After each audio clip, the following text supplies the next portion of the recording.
Hello, everyone, and welcome to the Venture Fuel Visionaries podcast. I'm your host, Fred Schonenberg. I'm really excited today. We have Philipp Willigmann. So Philipp has over 2 decades of expertise and experience as an innovation and growth executive. He's catalyzed the evolution of both Fortune 500s, places like Deloitte, as well as emerging startups towards industry leadership and transformative impact. He's a leading voice on a number of subjects, actually, from smart mobility to climate, to the sustainability space. And why I'm very excited to have him today is we've enjoyed getting to know each other, talking a lot about corporate venturing and the various iterations of what that means. So please join me in welcoming Philipp to the show. Philipp, it's so good to see you. Good to see you too, Fred. How are you doing? I'm doing great. And so you're dialing in from Dubai, is that right? That's right. Yeah, I just landed here a couple of hours ago and exploring the Middle East, and then later this spring and summer Southeast Asia. I love it. A bit of a learning journey, as you described, and we'll get back into that in a second. I thought maybe to start, if you could kind of level set the audience. You've had such an interesting and prestigious career thus far. From consulting to corporate venturing. Can you give us a little bit of like an overview of your background for the audience that might not know? My pleasure. And again, Fred, thanks so much for having me on the podcast. I think the best way to describe it, there has been like 3 major themes throughout my career. And so the first one, I'm originally from Germany. So as a lot of people in Germany, I started my career actually in the broader automotive space with VW and Europcar car rental, a big European car rental company, which is the first piece, where I spent a lot of my time in is mobility and transportation. So from the very early days on, throughout my career until today, I focused on how will the future of mobility and future of transportation evolve. Movement of people and movement of goods will be shaped in the future. And that is the first piece. The second piece, which I kind of like picked up when I joined Deloitte and monitored Deloitte, was around innovation and how can you think about the future, and how do you make sure that you place the right bets around specific white spaces, which may evolve in the next 5 to 10 years. And so I spend a lot of energy working with various experts and groups over the last 10, 15 years on really thinking through how do you do this from, we talk about corporate innovation, corporate venture capital, venture clienting, accelerator programs. So, and I did a lot of work around this specifically in combination with my work around future of mobility, working with companies to help them really put bets out there, put little ventures and pilots out there to explore how can we create autonomous mobility, or how can we create shared mobility. Yeah. And then last but not least, the third piece, which also followed through kind of like the last 15 years, is the topic of sustainability. Because at the end of the story, if we do all these things and if we kind of like are able to create these solutions, we hopefully get to a place where we become more efficient, more inclusive, and create a better place at the end of the day. So that's kind of like what I have focused my last 15 to 20 years at various organizations, from corporate to working with Deloitte as a corporate, Deloitte as a consultant, and then lately for Fortune 500 Corporation. I think one of the things that what struck me first, the way we first got to know each other, was I saw a LinkedIn post that you put up, and the subject of which was embracing the startup mindset, igniting innovation in the corporate world. I thought that was such a good topic. And then I'm going to read just a little bit. Sorry to plagiarize you here, but innovation is the lifeblood of progress and the catalyst for growth in today's rapidly evolving business landscape. As professionals, we must constantly seek fresh perspectives and embrace the entrepreneurial spirit to thrive amidst disruption.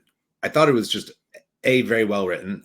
So congratulations there. But like, it was so provocative in that a lot of what we talk about on the show and in my day-to-day is how does a large organization, a corporate, embrace that entrepreneurial spirit? You've been tackling this for 20 years at this point. I thought that post was so well written. What is your take on that at a high level? Like, how does that even begin to happen for a corporate? I mean, I think, and you hear this from various people. I think at the end of the day, it really starts with the top of the house, the top of the organization. But a corporation needs to have a leadership team which is open enough to let go of control and let people who know how to do innovation and corporate innovation and venturing really happen.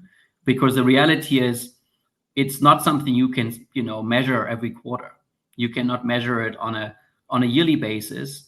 And there is also a combination next to a lot of structure and ways to mitigate risk that you do not make any mistakes. There is a little bit of the uncertainty and chaos there. And that's just the magic which has to be there when you want to create disruption and you want to create something new. And I think for me, the best executives or the best corporate leaders are those who really question every other day, like, what can we do to disrupt ourselves and truly disrupt ourselves? And I know, unfortunately, a lot of corporations and leaders who literally are just trying to stay with a status quo. And they do this because, yes, they're shareholders. They like what they're doing. They like to follow the wave. But in many cases, people know exactly how to disrupt them. And they know how to disrupt themselves, but they're not really trying to do that. And then suddenly they wonder why somebody else comes from the side and is taking market share rapidly, because they just changed the way the game works. And I think we have seen this in many industries, specifically in the mobility space, in the last couple of years.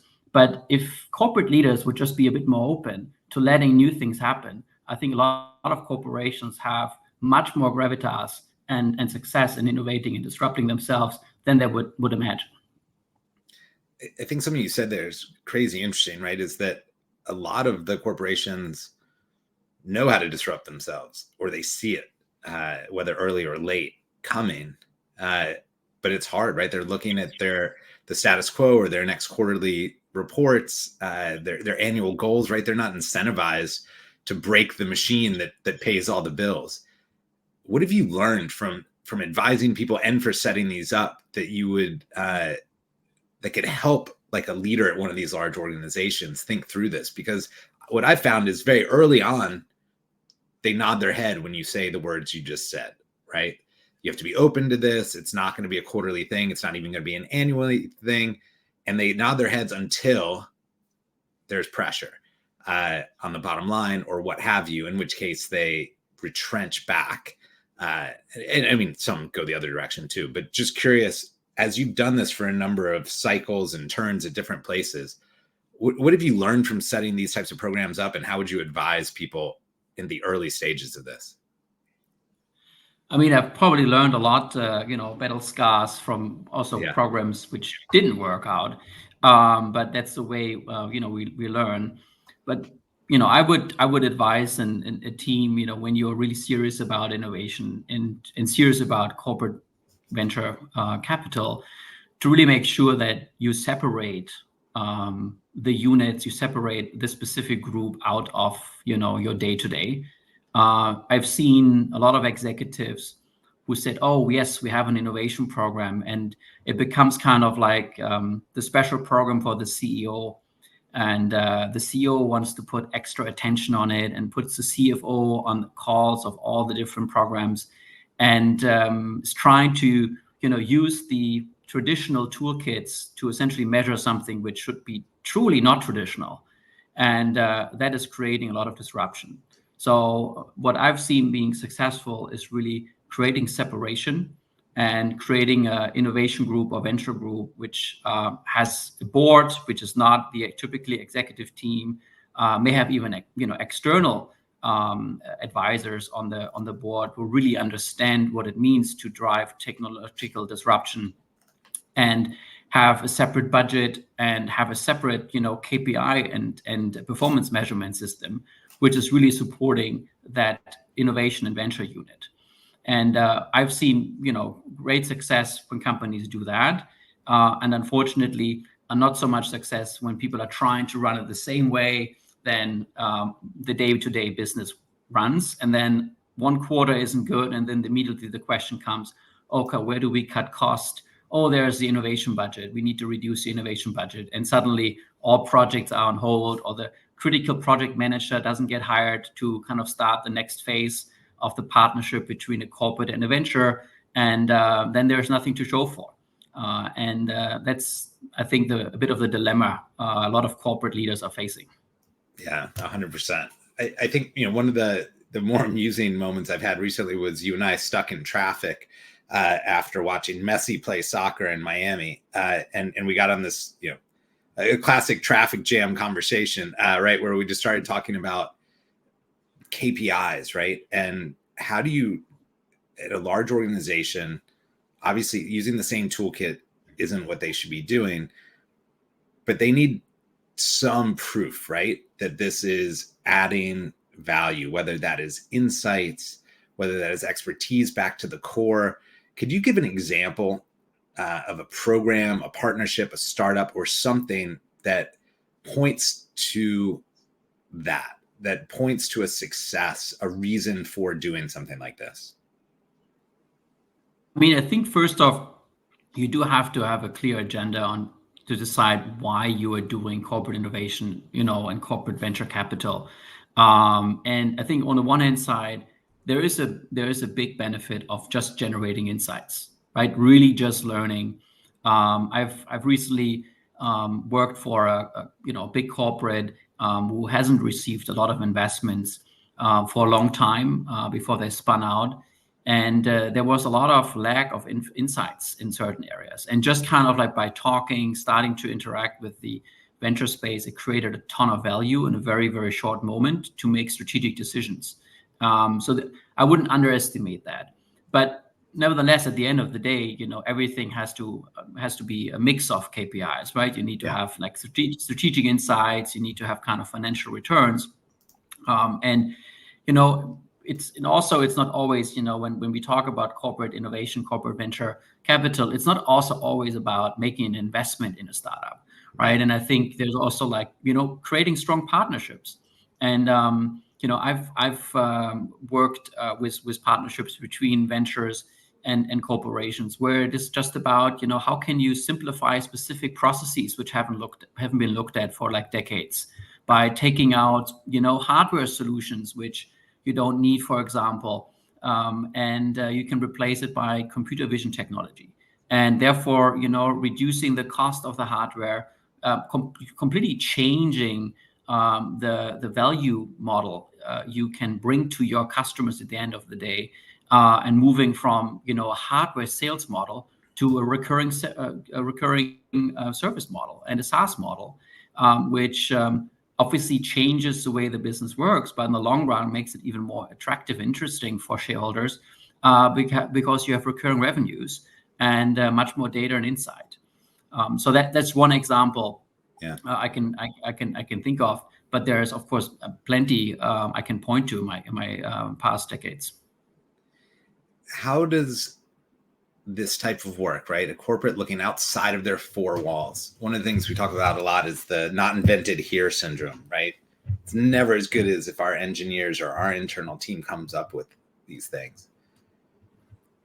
How do you see that external innovation helping with things like sustainability, climate, or even mobility, right? But like when you're a large corporation and you're tasked with not only delivering returns, but also bettering the world, do you think there's an opportunity here for that external internal collaboration to drive some meaningful change there? I mean, we just recently brought together 60 to 70 leaders of corporate venture capital organizations in Miami. And one of the breakout sessions we had was specifically around the question, how can we have more focus on sustainability and drive towards finding solutions which are, reducing CO2 emissions or measure them in a better way, or finding ways to just simply simplify processes and taking out unnecessary steps in the workflow. And what we as a group of these, mainly Fortune 500 representatives said is like, we, on the one side, we do believe we have a mandate to do that. And in many cases, it's actually written in the charter of the corporate innovation groups that sustainability is a very, very critical piece to bring that into the corporation. We have a part of our deal flow mechanisms to kind of identify those companies.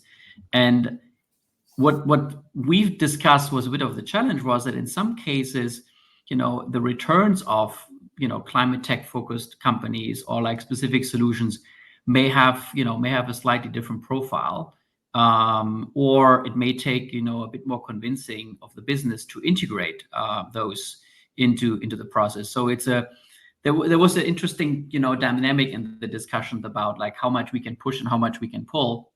But I personally really believe that by finding, for example, I looked at a payment solution lately, which essentially allows you to also acquire like carbon credits or offset carbon credits when you purchase certain things, and direct them to projects which are supported by the United Nations. So there are kind of like ways where there is a value creation for the customer and you can do good. And I think there, we all should look at those. And then there are others which may have a longer, lifetime in terms of like a return time when it comes to sustainability. But I think there is a lot of fantastic examples out there which can really help drive sustainability within the organization. You're a great convener. You're very good at bringing together different folks from different organizations. You mentioned the event in Miami with 60 to 70 CVCs getting together. What was the thing that surprised you most from that gathering? Is there something you learned from bringing together all these folks? And I'm sure there was lots of similar challenges and struggles, but what was the thing that surprised you of that gathering? When you look back at it, you're like, oh, I wasn't expecting to learn this. Well, first off, it was a team effort, so it would not have happened without the great folks involved from Borg Wagner, Bosch, Danaher, and Southern Glaciers, and many others. But I think we all afterwards looked at each other and were like very surprised that it happened in that form, and we literally had no show, and people didn't want to leave because we had a very, very honest, truthful conversation. And everybody kind of like seemed to have heard about similar problems or has the same problem. And they were truly interested in having this exchange about how do we scale our corporate venture innovation group from, we've been in there for 3 years. How do we get to the next level? Or how do we move this from, being integrated into the corporation to be more separated now? Because we realize, we have to become more like from a performance perspective, like a venture capital fund, and the way we get kind of like paid. So that was just kind of like we were all surprised that this happened. And then at the end of the day, just kind of like building these really trusted connections, because we spent nearly 2 days together and got to know each other very well, was pretty powerful. And the group is still active. A lot of people came back to us and said, we have to do this again. I mean, this was for CVCs from CVCs, no kind of like, gig where you had to pay to join. And so, yeah, we're planning to do this again early next year. It just created a great group. And there's a lot of exchange happening afterwards of ideas on how can people support each other. And many people facing the same challenges, and just kind of like, it's great to hear how you can support each other. I love that. Yeah, it's such a good idea and very needed. All right, so on the show, we've done this in the past where we do like a rapid fire, where we just throw a couple phrases at someone to get their high level thoughts on it. And I was thinking about that for you, and there was a couple different ways we could approach it. But within the corporate venturing or corporate innovation space, you have run or advised or set up a number of different vehicles for a large organization to innovate faster and better. And so I wanted to get your just rapid fire thoughts on a couple of the models that are out there and are prevalent. So if you're ready, I'm gonna rapid fire hit you with a few of these. Sure, but it always depends, on where you are. But I'm looking forward to give you my thoughts. I'm with you. Yeah, we always try and meet our clients wherever they are, and oftentimes they read about one of these and they're like, "Can you do this?" And we're like, "Well, it depends what you're trying to accomplish." So I'm with you. So let's start with accelerators. Great way to create culture around innovation and learn to fail. How about venture studio? I personally love it, especially if you have ideas inside the organization and you bring external teams in, and then scale ventures. Do you think that is do you like that model or the other model where you're taking outside ideas and having your team work on them? It really depends on the level of, innovation readiness of the organization. I think there is a portion of innovation where people, yes, they say I have to do innovation, but it's more for my team to feel like we have an innovation program and to change. If you're serious about it and you have a good idea or you see a good idea outside, make sure you put the best team around it and go after it. So it's a depends question. Both models are good. If you have the right team internally to run the venture, go for it. If you don't, bring in the best team from the outside, or even bring a venture partner in to make it happen. Like somebody like you guys. It really depends.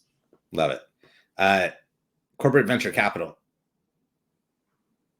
I think critical tool to ensure that you can make early stage investments into future proving your business and make sure that you can disrupt yourselves. Love it. Venture clienting, or this idea of the corporate being one of the first clients of an early stage company, this idea of pilots and proof of concepts. I think absolutely, it's underwhelming right now how people are thinking about it. I think it's super critical. It needs a lot of work on both sides to make it happen. But if corporates would understand their scale and the power they have to create win-win solutions for the venture and the corporate by doing venture clienting, it would change a lot of their problems. And I have done my first venture clienting program in 2008, 2009 with Korean companies and Japanese companies. Where we found European startups, and they really knew what they wanted, and it was like selling ice cream on the beach. And in many cases today, I'm feeling like, oh, we have a program like this. I don't know why, but I think it's very powerful and a great way to decide if you want to or have to invest in a company. A good way to before you think about investing or M&A. Love it. Prize competitions, X Prize kind of vibe from a corporate lens. Yeah, X Prize is, I'm a big fan of X Prize, but prize competitions, you always get a lot of interesting ideas, but if you then look down the line, how much of those ideas actually are going to lead to something, it's a bit questionable for me. I think there needs to be an integrated innovation program where you have, an intake system of ideas, you have like a regular review to see what is in there, and be very, very radical when it comes to making decisions on what works, what doesn't work. If there is something great out there, yes, provide a prize or take the team and put it on the job and have them create it if they're the right people. But just doing prize competitions for the sake of prize competitions because it's a great cultural tool, I don't think it's worth it. Love it. What about, and it might be a similar answer, but hackathons? Same thing. Yeah. I think most of them are literally just a marketing thing, and you may learn something, but you need to figure out what are you strategically interested in, and then put the focus on that, and then you find the right solutions instead of like just always boil the ocean. I think corporates can't afford that. I love it. I'll get you out of here on this. We're going to have to do a part 2 to talk about some of your learnings globally. But is there a technology or startup that you are most excited about? Wow. Well, I don't want to name any specific startup, but I'm excited about 2 things. So I'm really excited about everything happening right now around contactless computer vision payment solutions when it comes to mobility, so that essentially you pay for everything without your credit card, and just identifies you are close to a location, and it recognizes you and the payment is done. There's a couple of companies out there which are doing this. I'm personally invested in one. I think very, very cool. And then the other piece I'm super excited about is I'm very passionate about assistive technologies to improve the lives of people with disabilities and older people. Yeah. And what is happening currently in robotics and the advances around robotic technologies, that a robot can essentially do the job for a human who can't walk, or you have like forms of robotic legs which make somebody able to walk, is something I find fascinating. And there are some companies out there which are raising right now, which are unbelievable. And another thing I'm very excited about. And it has applications for everybody. Like the market essentially is the human labor force, if you think about it. Yeah, I love it. We had somebody on from Mass Robotics a couple of months back, and we were talking about that very subject. And they shared a startup that was essentially helping people that had visual impairments.